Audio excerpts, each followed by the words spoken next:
क्या आप जानते हैं कि पार्किंग में खड़ी कार में 1 घंटा एसी चलाने पर कितना पेट्रोल खर्च होता है? या फिर क्या आपको पता है कि भारत में भी एक ऐसी कंपनी है जो अपने कर्मचारियों को कार गिफ्ट करती है? क्या आप जानते हैं कि दुनिया में एक ऐसा शहर भी है जहां के लोग नूडल्स में नहाना पसंद करते हैं? क्या आपको पता है कि ताजमहल को मात्र 70,000 रुपए में बेच दिया गया था, लेकिन किसे? यकीनन आपने आज से पहले इतने अमेजिंग फैक्ट्स नहीं सुने होंगे, इसलिए वीडियो को आखिर तक जरूर देखें। फैक्ट नंबर 1, धरती पर जन्म लेने वाले लगभग हर बच्चे की पलकें बाहर की तरफ ग्रो करती हैं, जो उसकी आंखों की खूबसूरती को कई गुना तक बढ़ा देती हैं। लेकिन क्या आप जानते हैं कि इस दुनिया में एक बहुत ही दुर्लभ बीमारी भी है, जिससे पीड़ित व्यक्ति की आंखों की पलकें बाहर के बजाय अंदर की तरफ बढ़ने लगती हैं। ऐसे में पलकों को ठीक करने के लिए मेडिकल साइंस में कुछ दवाइयाँ बनाई गई हैं, जिनको खाने से इस बीमारी को ठीक किया जा सकता है। लेकिन अगर बात मिस्र की करें तो यहाँ उल्टी पलकों को ठीक करने के लिए बहुत ही अजीबोगरीब दवाई बनाई जाती है। इस दवाई को बनाने के लिए चमगादड़ के खून, छिपकली की पॉटी और बैल की चमड़ी का इस्तेमाल किया जाता है, जिसके बाद इन सभी चीजों को शहद के साथ मिलाकर अच्छी तरह से पकाया जाता है। मिस्र के लोगों का मानना है कि इस देसी दवा को खाने से आंखों में अंदर की तरफ उग रही पलकें बाहर की तरफ ग्रोथ करने लगती हैं, जबकि पलकों का आकार बड़ा होता है और वो सामान्य के मुकाबले ज्यादा घनी होती हैं। इतना ही नहीं, इस देसी दवा का असर दूसरी दवाइयों के मुकाबले ज्यादा तेजी से होता है, जिसकी वजह से मिस्र के लोग आज भी पलकों की बीमारी दूर करने के लिए इस दवा को खाते हैं।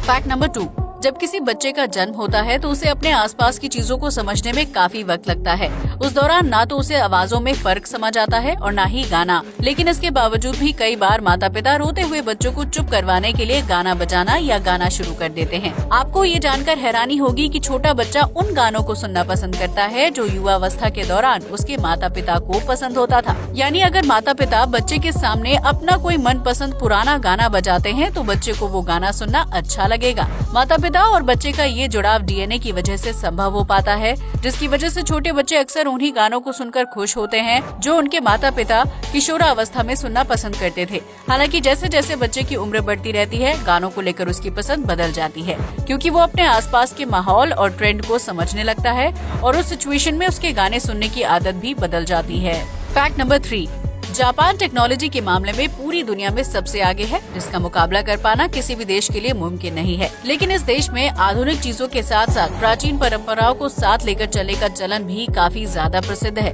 जिसकी वजह से जापानी किसी भी टूटी हुई चीज को कूड़े में नहीं फेंकते हैं। दरअसल जापान में किंसुगी नाम की एक कला बहुत ज्यादा मशहूर है, जिसके तहत मिट्टी या चीनी मिट्टी से बने बर्तनों की मरम्मत का काम किया जाता है। जब किसी व्यक्ति के घर में चीनी मिट्टी से बने कप, कटोरी या प्लेट जैसी चीज टूट जाती है तो वो उसे दोबारा से जोड़ने के लिए किंसुगी कारीगर के पास ले जाता है।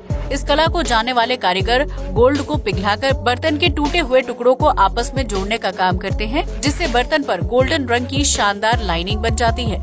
इस कलाकारी से न सिर्फ टूटा हुआ बर्तन जुड़ जाता है, बल्कि उसकी खूबसूरती पहले से कई गुना ज्यादा बढ़ जाती है। जापान में माना जाता है कि किसी भी बर्तन के टूटने पर उसे घर से बाहर फेंकना अच्छा नहीं होता है, क्योंकि इससे घर में नकारात्मक शक्तियाँ आ सकती हैं। इसलिए वहाँ के लोग टूटे हुए बर्तनों को गोल्ड से जोड़कर नया रूप प्रदान करते हैं, जिससे वो अपने व्यक्तित्व को ज्यादा संवेदनशील और दयालु बनाने की कोशिश करते हैं। जापान की ये कलाकारी वियतनाम और चीन जैसे देशों में काफी ज्यादा फेमस हो रही है, जबकि जापान घूमने के लिए जाने वाले लोग इस तरह से टूटे हुए गोल्डन बर्तनों को सजावट के सामान के रूप में खरीदना पसंद करते हैं। फैक्ट नंबर 4, वैसे तो इस दुनिया में कई तरह के आइलैंड हैं जो अपनी खूबसूरती और स्थानीय परंपरा के लिए जाने जाते हैं, लेकिन आज हम आपको दुनिया के सबसे खतरनाक आइलैंड के बारे में बताने जा रहे हैं, जहां आप सपने में भी जाना पसंद नहीं करेंगे।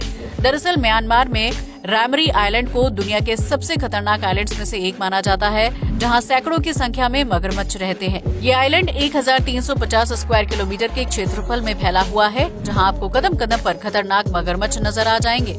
यही वजह है कि रैमरी आइलैंड पर लोगों का जाना सख्त मना है। वहीं जो लोग इस आइलैंड के ऊपर से गुजरे हैं, उन्होंने वहां पानी में तैरते खौफनाक मगरमच्छों को जरूर देखा है। कहा जाता है कि प्रथम और द्वितीय विश्व युद्ध के दौरान जब कोई सेना इस आइलैंड के आसपास से गुजरती थी तो यहाँ मगरमच्छ सैनिकों को अपना शिकार बना लेते थे। यही वजह है कि इस आइलैंड के नाम एक दिन में 1000 लोगों को मौत के घाट उतारने का वर्ल्ड रिकॉर्ड है, जिसकी वजह से इसे सबसे खतरनाक आइलैंड माना जाता है। फैक्ट नंबर 5, आमतौर पर जब कोई व्यक्ति अपराध करता है तो उसे कोर्ट सजा सुनाती है, लेकिन क्या आपने कभी भेड़ को जेल की सलाखों के पीछे जाते हुए देखा है? अगर नहीं तो आज देख लीजिए। दरअसल हाल ही में सूडान की एक स्थानीय कोर्ट ने भेड़ को 3 साल की जेल की सजा सुनाई थी, क्योंकि उस भेड़ ने एक महिला पर हमला किया था। भेड़ के हमले की वजह से उस 45 वर्षीय महिला की मौत हो गई थी, जिसके लिए महिला के परिवार ने भेड़ को आरोपी माना था। इसी सिलसिले में जब मामला कोर्ट तक पहुंचा, तो जज ने भेड़ को आरोपी मानते हुए उसे 3 साल की सजा सुना दी, जिसके बाद उस भेड़ को जेल की सलाखों के पीछे डाल दिया गया और अब वो भेड़ अगले 3 साल तक कैद में ही रहेगी। वैसे तो जानवरों के लिए कोई खास जेल नहीं होती है, इसलिए भेड़ को सजा देने के लिए उसे लोहे से बने सेल में कैद कर दिया गया था। सूडान में हुई इस घटना के बारे में जानने के बाद ये कहना गलत नहीं होगा कि अब कानून की गिरफ्त से सिर्फ इंसान ही नहीं बल्कि जानवर भी नहीं बच सकते हैं। फैक्ट नंबर 6, ये तो हम सभी जानते हैं कि ताजमहल प्रेम का प्रतीक है, जो उत्तर प्रदेश के आगरा में है और उसे देखने के लिए रोजाना सैकड़ों पर्यटक इकट्ठा होते हैं। लेकिन क्या आप जानते हैं कि ताजमहल जैसी ऐतिहासिक धरोहर को कई साल पहले बेच दिया गया था, जिसे एक भारतीय नागरिक ने ही खरीदा था। दरअसल 26 जुलाई 1831 में ब्रिटिश सरकार के कुछ अफसरों ने अपने फायदे के लिए ताजमहल को बेचने का फैसला किया था, जिसके लिए उन्होंने कोलकाता में प्रकाशित होने वाले अखबार में नीलामी को लेकर एड भी दिया था। इसके बाद ताजमहल की बोली मथुरा और राजस्थान जैसी जगहों पर शुरू हो गई थी, जिसे ब्रिटिश अफसरों के बजाय सेठ लक्ष्मीचंद नाम के एक व्यक्ति ने जीत लिया था। सेठ लक्ष्मीचंद ने उस वक्त लगभग 70,000 रुपए में ताजमहल को खरीद लिया था, तो ऐसे में ब्रिटिश लोगों के हाथ से ताजमहल निकल गया। ताजमहल की नीलामी की बात पूरी दुनिया में आग की तरह फैल गई थी, जिसके बाद लंदन की एक सभा में ब्रिटिश अधिकारियों ने तय किया कि ताजमहल को नहीं बेचा जाना चाहिए। इस फैसले के बाद सेठ लक्ष्मीचंद को उनकी बोली के 70,000 रुपए वापस कर दिए गए थे, जबकि ताजमहल को बेचने की प्रोसेस पर रोक लगा दी गई थी। दरअसल अंग्रेज चाहते थे कि ताजमहल की नीलामी की बोली कोई ब्रिटिश अफसर जीते, ताकि वो ताजमहल को तोड़कर उसके बेशकीमती पत्थर को ब्रिटेन ले जा सके। लेकिन सेठ लक्ष्मीचंद ने ब्रिटिश अफसरों की सोच के विपरीत ऊंची बोली लगाकर ताजमहल को जीत लिया था, जिसके बाद ब्रिटिश सरकार ने ताजमहल की नीलामी को ही अवैध बताकर बीच में ही रोक दिया था। खैर, उस वक्त जो कुछ भी हुआ अच्छा ही हुआ, वरना आज आप और हम शायद ताजमहल का दीदार नहीं कर पाते। फैक्ट नंबर 7, यूं तो नॉर्थ कोरिया को दुनिया के सबसे सख्त देशों में से एक माना जाता है, जहां रहने वाले नागरिकों को तानाशाही भरी जिंदगी बितानी पड़ती है। लेकिन आपको ये जानकर हैरानी होगी कि नॉर्थ कोरिया दुनिया का इकलौता ऐसा देश है जहां सड़कों पर एक भी ट्रैफिक सिग्नल नहीं होता है। जी हाँ, आपने बिल्कुल सही सुना। दरअसल नॉर्थ कोरिया की सरकार का मानना है कि सड़क पर ट्रैफिक सिग्नल लगाने से लोग उनका पालन पूरी तरह से नहीं करते हैं। सरकार ने सड़कों पर ट्रैफिक सिग्नल की जगह पर जवान लड़कियों को ड्यूटी पर खड़ा कर दिया है, जो चौराहे पर खड़ी होकर ट्रैफिक संभालने का काम करती हैं। नॉर्थ कोरिया की सरकार का मानना है कि सड़क पर खूबसूरत लड़की को ट्रैफिक संभालते हुए देखकर ज्यादातर लोग उनकी कमांड को फॉलो करते हैं, जिसकी वजह से सड़कों पर जाम नहीं होता है और ट्रैफिक को आसानी से नियंत्रित किया जा सकता है, जबकि ऐसा करने से लड़कियों को रोजगार भी मिलेगा। लेकिन इस नियम के साथ एक सख्त सजा को भी जोड़ा गया है, जिसकी वजह से ट्रैफिक सिग्नल पर ड्यूटी करने वाली लड़कियों की जान हर वक्त खतरे में रहती है।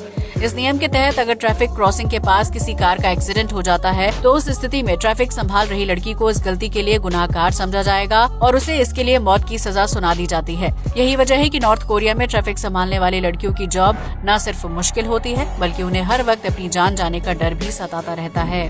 फैक्ट नंबर 8, आमतौर पर जब कोई व्यक्ति कंपनी में काम करते हुए 5 या 10 साल पूरे कर लेता है, तो कंपनी द्वारा उसका प्रमोशन किया जाता है या फिर सैलरी बढ़ा दी जाती है। लेकिन आज हम आपको भारत में एक ऐसी कंपनी के बारे में बताने जा रहे हैं जो कर्मचारियों की सालों की वफादारी के बदले उन्हें महंगी कार गिफ्ट करती है। जी हाँ, आपने बिल्कुल सही सुना। चेन्नई में किसफ्लो दुनिया की पहली ऐसी कंपनी है जो अपने कर्मचारियों को 10 साल पूरे करने की खुशी में कार बांटती है। ये एक सॉफ्टवेयर कंपनी है जिसकी स्थापना साल 2012 में की गई थी। इस कंपनी ने हाल ही में 10 साल पूरे किए हैं, जिसकी खुशी में कंपनी के मालिक ने उन कर्मचारियों को BMW कार गिफ्ट की थी जो कंपनी के साथ 10 साल पूरे कर चुके हैं। कंपनी द्वारा कई कर्मचारियों को महंगी कार और बोनस दिया गया था, जिसकी वजह से किसफ्लो ने देश भर में खूब सुर्खियां बटोरी थी। ये एकमात्र ऐसी कंपनी है जिसने अपने कर्मचारियों को सालों की मेहनत और ईमानदारी के बदले बेहतरीन तोहफे से नवाजा है। फैक्ट नंबर 9, आप में से बहुत से लोगों को नूडल्स खाना पसंद होगा, जिसे विभिन्न देशों में अलग अलग तरह से बनाया और परोसा जाता है। लेकिन क्या आप जानते हैं कि जापान के हकोने शहर में नूडल्स को लेकर लोगों के बीच अजीब सा पागलपन है, जिसकी वजह से वो लोग रोजाना नूडल्स बाथ लेना पसंद करते हैं। इस शहर के लोगों का मानना है कि नूडल्स में नहाने से उनके शरीर में ब्लड फ्लो बेहतर होता है, जबकि उन्हें स्ट्रेस से भी छुटकारा मिलता है। यही वजह है कि हकोने शहर के लोग हर रोज एक बार नूडल्स बाथ जरूर लेते हैं, जिसके लिए वो अपने बाथ टब में पानी इकट्ठा करके उसमें ढेर सारे नूडल्स डाल देते हैं। इसके बाद नूडल्स के बीच बाथ टब में लेटकर अपने स्ट्रेस को दूर करके एजिंग प्रोसेस को धीमा करने का काम करते हैं, जो यहाँ के लोगों की दिनचर्या का अहम हिस्सा बन चुका है। फैक्ट नंबर 10, किसी भी छोटी कार से लेकर बड़ी कार में एसी की फैसिलिटी होती है जो इंजन स्टार्ट करने पर पेट्रोल की मदद से चलता है। लेकिन क्या आपने कभी सोचा है कि पार्किंग में एक खड़ी कार में अगर एसी चलाया जाए तो वो 1 घंटे में कितना पेट्रोल खर्च करेगा? इस सवाल का जवाब जानने से पहले हम आपको बता दें कि छोटे आकार की कारों में कंपनी कम पावर वाले एसी लगाती है ताकि वो कम मात्रा में पेट्रोल की खपत करे। वहीं बड़ी कारों में एक्स्ट्रा पावर वाला एसी लगाया जाता है जो छोटी कार के मुकाबले ज्यादा पेट्रोल की खपत करता है। अगर आप पार्किंग में खड़ी छोटी कार में एसी चलाते हैं तो इस दौरान 1 घंटे में कार का इंजन लगभग 0.6 लीटर पेट्रोल की खपत करता है, जिसकी कीमत लगभग 40 से 60 रुपए की बीच हो सकती है। वहीं अगर आप एक बड़ी कार में एसी ऑन करके रखते हैं तो उस टाइम इंजन 1 घंटे में लगभग 1.2 लीटर पेट्रोल की खपत करता है, जिसकी कीमत 80 से 120 रुपए के आसपास हो सकती है। लेकिन अगर आपकी कार कुछ साल पुरानी है और आप कार में एसी ऑन करते हैं तो कार का इंजन सामान्य से ज्यादा फ्यूल की खपत करेगा, जो आपकी जेब के लिए महंगा सौदा साबित हो सकता है। आज के लिए बस इतना ही। जय हिंद दोस्तों।